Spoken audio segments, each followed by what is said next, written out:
Hello and welcome to Talking Reds, Nottingham Forest podcast. This is part one of our special series, Into the Forest, where we will present a huge different angle or question each time, open it up for debate, and then hopefully agree, possibly disagree, potentially argue, or maybe even just reject the topic on the menu entirely. There's going to be 5 episodes, and each of us will take it in turns to present their idea or question to the panel before opening it up for the debate. So let me introduce Richard Spray, Raf the Random Pundit, Danscape,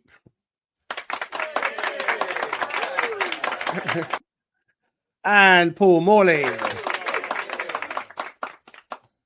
And of course, you know me, I am Greg Oram. Okay, let's get ourselves down to business. Each speaker will have just 5 minutes or so, and then the rest of us will be able to chip in for another 15 minutes. We're aiming to keep these episodes short and sharp, so strap yourselves in.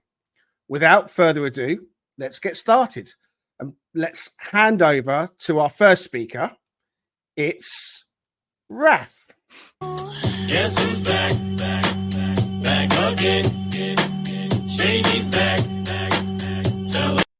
Since we've come back up, have we actually had a proper number one keeper? Basically, since the legend that was Bruce Samba. Okay. Since we've come back up, we've talked a lot about goalkeepers pretty much the whole time since we've come back up. There's a perception amongst the fans or some fan bases that both Henderson and Navas were credited with keeping us up in the first season. There's this theory that Sels last season was the reason why he came in, steadied the ship, and actually kept us up last season. And there's now a feeling that Sels is actually our bona fide number one, and we don't need to be changing it. He's ours going forward, and he's good enough. So really, we want to take a look at this and actually take a bit of a dive into the data behind all of this and validate some of those or dispel some of those kind of fan views. So we've really got this eye test versus data. The eye test when it comes to goalkeepers really over a period of time comes into the volume of saves, the worldy saves, and the absolute clangers. That's what really embeds within the brain over an amount of time. Data, we can look at stopping shots, kicking out accuracy. We can look at stopping crosses, and we can look at sweeping. The one thing we can't really do is actually that tactical awareness of the goalkeeper and how vocal and commanding they are as a leader. That is something data can't do. So if we start and go on to the first slide, we can actually have a look at this eye test, which is all about the volume of saves. Now, these are the keepers across the 3 years. And again, we've only got, and I did this with 15 games. So this was pre the Villa game. Of the performance of each of the keepers. As you can see, this is actually the percentage of what they've managed to save that was coming at them. So we've got the ghost that was Vlachodimos of basically only saving half of the shots that actually came at him. And he was actually ranked last in terms of shot saving in that year of goalkeepers, all the way up to Sels this year, who's actually saving over 70% of things that are coming with him. But what we can see just from here is the ranking of each of the goalkeepers in their year. So Navas was just about a non-relegation level keeper, being 16th best. We look at last year, none of the keepers were good enough. But if you actually look at it, Turner was actually a lot better than Sels at the volume of what he was saving in terms of volume. But we look at the huge improvement of Sels. So moving on, if we actually look at this from a data perspective, this is when we start introducing a concept which is effectively XG that I know not everyone is particularly happy with, but this is all about expected goals. But from a goalkeeping perspective, we flip it on its head. It's after someone shot at the goalkeeper, what is the percentage chance that that is a goal on the law of averages of how it's shot, the power, the placement, etc., etc., etc. That's what we call post-shot XG. But what we're trying to do here then is actually take away then how many goals did they actually allow? So if you've got a small number of goals that you've actually allowed, but you're expected to let in lots of goals, your number is nice and positive. If you've let in lots of goals, and actually weren't expected to let in very many, then it's negative. Okay. So as we can see, none of the keepers have actually got a positive number. They all, at some degree, have let in more than was expected of them. As we can see, Vlachodimos, again, really, really bad. But actually, from the perception to the data, it's not wildly different in terms of how the keepers were performing, except what we can see is Navas really was right on the line of being just about good enough for Forest in that first season. But Henderson was not. Okay. So if we then move on again to the next slide, this is how you can now compare to, in each of the years, how well our keepers were across all of the other keepers in the cohort that year, of all the other goalkeepers. The reason why I've got more than 20 is that some played more than 2 keepers, like we did a number of seasons. There were backup keepers that came in. But you can see Navas, which is the first one there, is 18th best, but you can see how much better lots of goalkeepers were in that first season. He was literally on the edge of being good enough for us or not in terms of shot stopping.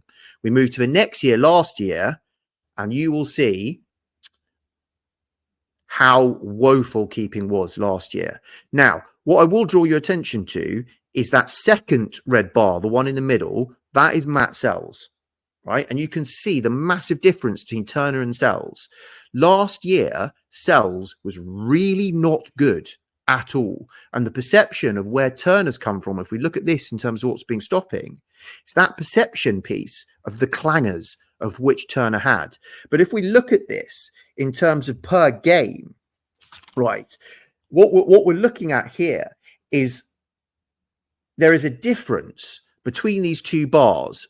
Oh, if you take a 16 games roughly, of that's how many Sels played, Turner played 17, but say 16 games, that difference in bars is 4.2 goals that Turner was saving more than in expected to what he was in rather than Sels. So actually really last year, Turner was the bet. Well, we'll come on to errors in a bit, but just on the face of it, Sels was really very not good and was taking time to bed in. We actually now flip that to this year and we take a look at it, and Sels has vastly improved. And you can see the fact that he's now nearly saving everything that's expected of him. But you can see he's 15th best keeper. So around where we're kind of looking at pre-season of where we're looking to be, 14th, 15th, that kind of run. He was probably what we needed. We'll come on to that discussion right at the end, though. Is that actually what we need? Now, what we really want to do, though, is if we actually move on to the next slide, just to depict it, because we've had multiple keepers in many years, but this is per year. The blue is what was expected to be scored. The orange is actually what was let in. And visually, you can see how bad last year was, but how close Sels is getting us to being on even keel, as it were. Still not excellent, but on an even keel. So moving on, this is where we now actually want to introduce a bit of the variability aspect. So like we did with the volume of saves, if I give you the example of you have 2 keepers, both have saved 4 more goals than they were expected to, but one keeper was only expected to save 20 goals worth, and another one was expected to save 60 goals worth. The keeper that saved 4 goals out of only 20 that he was supposed to let in is the better keeper. So what I've done here is actually look at the volume of expected goals to be let in, and then we look at the percentage that they've actually, that kind of how many should they, less how many did they do as a percentage, so the percentage variance on how many goals were actually going in. So actually when we look at this, we look at Forest, and they were right on the mark. They were 17th best for what was expected in terms of the volume that was coming in, which was where we finished. So the keepers in the first year did what was expected of them, right on the nose. They weren't exceptional. It wasn't like Navas was some sort of god that came down and massively kept us in the league. He did just enough of what was needed, right? If we then move on to 23-24, we can look at, not only were we last, look at how far last we were last year in how bad the goalkeeping was. And if you remember, Sels was not the better of Turner and Sels, and gives you idea of how poor Sels was. Vlachodimos had 5 games, so he contributes to this, but not enough to move that bar that much. Okay. But you can see the huge improvement of where Sels has brought the keeping back in himself, of how much better he has got. And if we look at this, effectively, we've moved from 13% in the first year back up, 13% of extra stuff being let in from what was expected. That got to 1 in 3 goals, 37% underneath what was expected of us was being let in. And Sels has got that back to basically 5.96%, actually worse off than what we should be. But he is 14th best. Now, what I will very quickly reiterate is at the beginning of the season, we would have probably said, brilliant, he's holding his weight, he's 14th best keeper, we want to finish 14th, he's good enough for us. We are doing far better than that. And if we think about where we want to go this season and next season, then he, unfortunately, is not good enough for where we are going. And in my opinion, he needs to be replaced. Or he needs to continue with his trajectory. And when we run these stats again by the end of the season, he needs to be up like near 8th best keeper. So if we just move on then from there, this actually shows the difference of that stat for all of the keepers. And you can see how bad Sels was to how absolutely amazing he is. He's actually worse than Vlachodimos generally. When you actually run the stats in that way for meaningful stats, he was genuinely worse than Vlachodimos last year. But he is now the best keeper that we've had, right? But again, is he good enough? So what we're going to quickly do now is if we move on, just a quick compare and contrast and show, and I have to credit Danscape for this. He provided me with these excellent charts. But these are the types of shots, like we talked about XG. But then this is all about soft goals, which again, you kind of get Turner to mind of letting in absolute clangers, right? Of those soft goals, the low quality goals, they should be saving all of these. You then get to that mid quality, which is kind of 50-50. Half the time they save them, half the time they don't. High quality chances, which again, you're good keeper if you're saving those. And then worldy saves, which are unstoppable at the bottom. We can now pull up and show the keepers, and in this graphic we've got Sels last year, but you've got Navas in the top left, you've got Turner in the top right, you've got Vlachodimos in the bottom left, and you've got Sels last year in the bottom right. And as you can actually see from that, we talked about Navas being the best we had except for this year, and you can see why in his coverage. It was brilliant, really good at that. He's even in the 50-50s, he was actually pretty good at all of those saves. He just wasn't that great at anything super, super difficult. You look at Turner, again, he was... it's that dip which you see in soft compared to the other keepers. He actually let in more soft goals, which is what everyone remembers. But when it comes to low quality, and even in mid, well, his low quality was a lot better of the stuff that was in that low quality range. Very similar to Sels in the mid range, but then getting kind of, and then we get down to Vlachodimos, right? Who was absolutely brilliant at saving dolly drops, but other than that, absolutely woeful. And Sels wasn't actually really that much better. It's then just about the volumes that were coming in at certain types of shots that were coming in, of why you see the bar charts. If we then move on to now Sels last year versus this year, this is the crux of why Sels has got so much better, but where we still have a massive issue with him. So we look at the easy goals. They're about the same, right? Now, those things that he should be saving last year that he really wasn't, and that's why he was so bad, he has got vastly better at those low quality shots that are coming in that he is actually gobbling up and saving. But actually, worryingly, he's got worse on the 50-50s. Okay. But he has actually started pulling out more worldy saves as well. Or like, well, actually his worldies, not worldies, but the ones that are just under worldies have got way better, the really difficult stuff.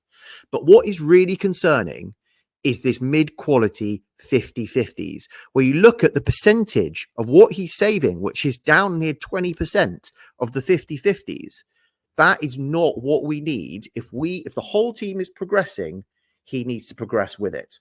Now, all I'm going to do is quickly go through some of the other data points. Oh, by the way, I'll quickly show you some of the other keepers to show you what we might be able to get in. So this is Ramsdale of how he's doing at Southampton, and you can compare and contrast to Sels this season. But again, it's that mid quality that he's got that Sels doesn't have. Otherwise, they're fairly comparable. And Ramsdale is 11th best keeper for those stats that we had in the bar charts. If we move to even better, if we move down, this is Henderson, massively now with maturity, a year, 18 months on from when he was with us. But he's even better because you look at his really difficult saves. He's really good at those and the mid quality, but he's the same in terms of actually the low quality and the soft stuff.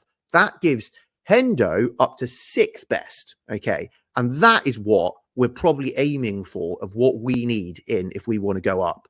But if we go into someone that we've been looking at, and given that Liverpool have got a keeper coming in, so actually Alisson and Kelleher might be going, this is Kelleher. And as you can see, he might not be actually as good as Hendo at the absolutely highest quality, but when you look at everything he should save and the 50%ers, he is really at that top end. Now, actually, Alisson is better than Kelleher if we look at the variabilities per game at the bottom that you've got of what they're expected to save and actually what are they saving. Alisson saves pretty much a third of a goal more than he's expected to. Kelleher is about one fifth of a goal, but you can see the difference if we get in someone slightly better than Sels of how it can progress us. Now, I'm very cognizant of time. I'm going to quickly go through and just show you why on the other goalkeeping areas, it's not like all the other goalkeepers are suddenly amazing. So this is all about kicking out. If we looked at how we kick out, Navas was better at kicking out than Henderson marginally, but again, around that 15th to 17th. Hennessy was actually really good at kicking out. And we were kicking out a lot, third most in that first season back. Now, thinking that we're kicking out a lot, this is who we brought in. Everyone was amazing at kicking out. Vlachodimos was the best in the league at accuracy of kicking out. And again, Turner was better than Sels at kicking out. But how much we kicked out went down to 9th. Now, if we go on to this year, Sels has actually got worse at kicking out. He's gone from about 42% to about 33.5% accuracy of kicking out. So that's another thing that's fallen off in Sels' game, where again, he is very mid-range, 12th best at kicking out. Now, if we go on to the command of the box very quickly, we've got, again, claiming crosses and sweeping. So claiming crosses on the top, you could see that Hendo was better than Navas. And again, sweeping, he was better than Navas. And Navas was actually really quite immobile and not doing very much. So to counter how good he was at shot stopping, he really was letting us down in command in the box compared to Henderson, who was not that good at shot stopping when he was with us. If we move to last year, very quickly, you can see Turner far better at claiming crosses than Sels, who's down there. And again, in sweeping, Sels really down the bottom in terms of, again, moving off his line, being proactive. But the biggest thing is, if we go to this year in Sels, he is literally last at being proactive in the box in terms of stats, right? It may not be the eye test, and he might be more vocal. It might be, I don't know, maybe Milenkovic is organising people in the box a lot better. But actually claiming crosses and sweeping, he's doing a lot less of it, right? So that's really where I go to. But what my last thing I want to leave you with, we go to the last slide. I've got errors. I forgot to say about errors. So when we have a look at it, this is another thing I want to actually focus on Navas. Navas's error rate, it wasn't quite Turner, but it wasn't far off of errors that caused shots. So when we have this really golden look at Navas back in the day, he was far from perfect. And he really wasn't the person that was swooped in and totally saved us. It really was the rest of the team. Sels is error-free so far this season, okay? But again, those are kind of the error rates of where we were.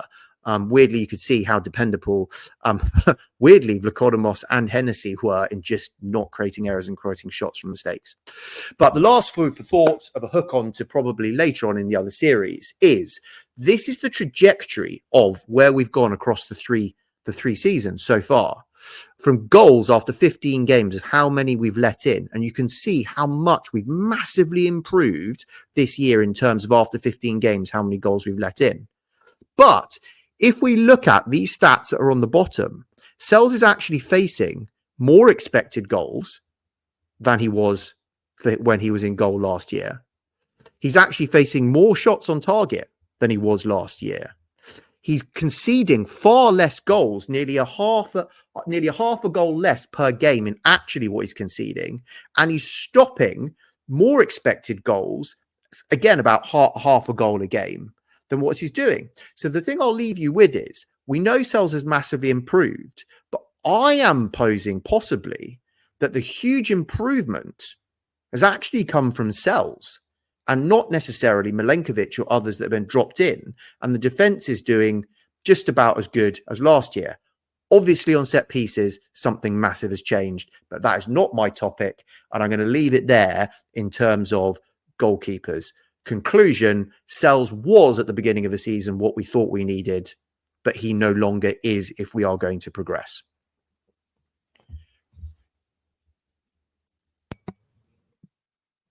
Well, thank you very much, Raf. That was absolutely fantastic, really in depth.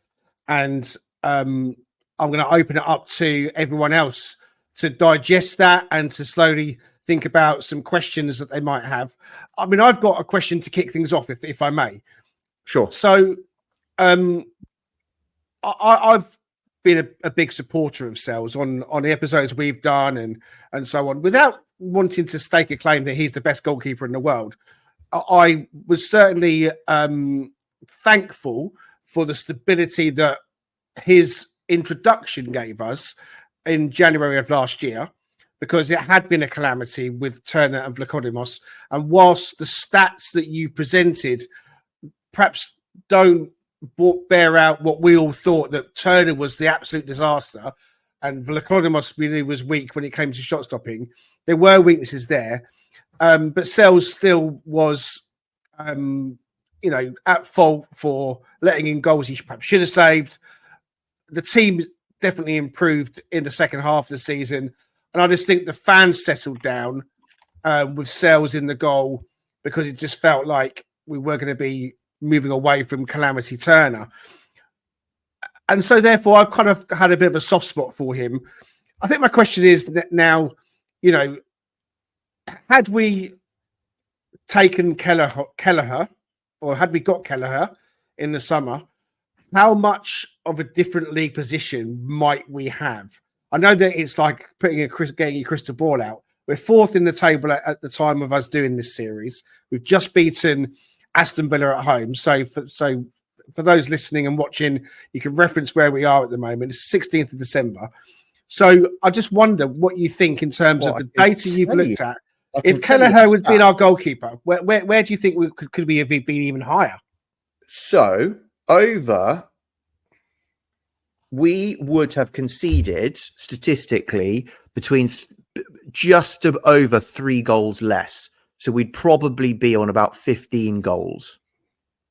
And it depends on where those goals came in terms of games, and if they were tight, and what they translate to in points. So this is why we're talking now. When we get to the sharp end of this, of getting to better and better keepers, the margins are smaller, but that one goal can mean the difference between 1 to 3 points or 0 to 1 point. So that's the difference of where Kelleher, in terms of his stats, and where Sels is right now this season. It's worth between 3 and 4 goals over 15 games. Thank you. Time is really against us, and you presented a fantastic piece on the goalkeeping department, and I absolutely didn't want it to be any shorter than it was. But I'm going to go to any of the other guys and ask them to pose a question or make a comment, and if you can come back quite briefly, that would be great. Has anybody else got anything they want to add? Just one thing I was going to say, which just caught my eye really, and it's not a I guess, is it a challenge to the findings? I'm not sure, but you had Sels, I think, as the 14th best keeper this season. I think you had on the overall findings.